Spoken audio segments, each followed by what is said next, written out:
now that our precious package has left, it was time to start working on our girl. Fortunately for me, pinning was super quick and easy. I basically just had to pin the arms and legs. I will, however, modify that giraffe neck of hers because, like I said, this kit is infamous for this, and many that have painted her have basically cut that down, and that's what I'm going to do here too. I honestly don't know who sculpted her. The name of the artist is nowhere on the box, so whoever made her, I don't know what you were thinking. Maybe you weren't at all, or maybe you'd like giraffes a lot, you know. No king shaming, just keep it to yourself.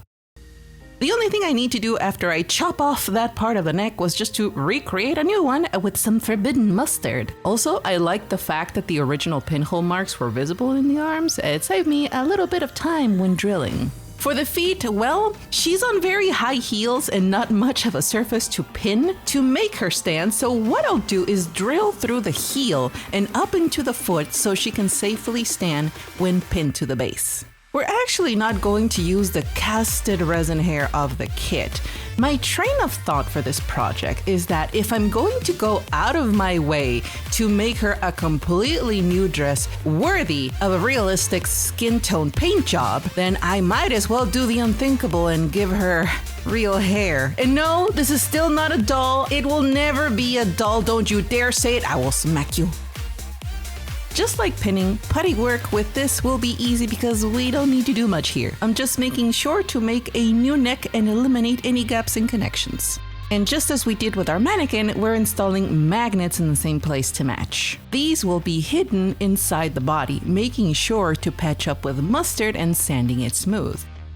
The mold flash on the fingers was horrible. I brought out my ultrasonic cutter to help me cut everything and also cut in between the fingers to separate them. This has a purpose, so bear with me just a little bit.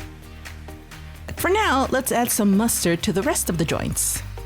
Like I said, once the putty hardens, I made sure to sand the surface smooth where I installed the magnets so that they could be hidden once the paint goes over. She had a very prominent mold line, and this time I didn't really need to prime to see them. So I'm just scraping all of them and then sanding smooth. There were really bad and uneven mold lines in between the fingers, and to fill that I needed easy access, hence why I cut to separate the fingers earlier. That way I can heat bend them apart and I'll be able to pass my sanding sponge in between. I also decided to remove the pearl bracelet she has on. I honestly do not want to mask that.